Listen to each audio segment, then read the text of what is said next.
I'm always fascinated when I see art museums that do an x-ray of a masterwork and we see what was hidden underneath of a painting that we think we knew so well.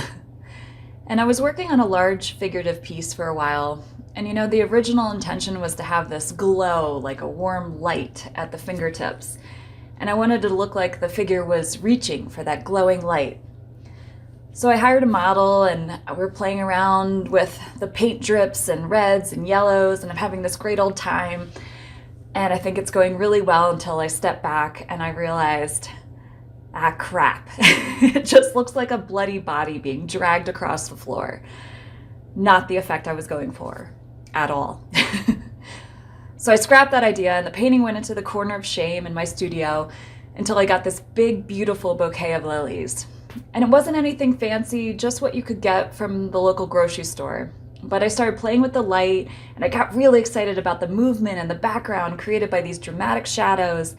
And the blooms are at their peak, and I just knew I wanted to start painting right now. And I'm looking around, and the only panel that I have to paint on that was the right size in my studio at the time was that failed figurative piece.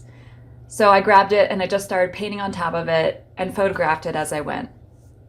And it's funny, it felt like a death and a rebirth of sorts. I know lilies are often displayed at funerals, and I was definitely putting this figurative painting to rest and breathing new life into this floral piece.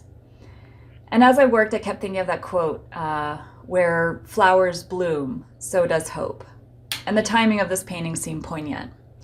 My family's part Ukrainian, and I've been following the news, and I've seen the horrors of Putin's invasion, these images of loss and uncertainty. And I've also seen images of hope and defiance.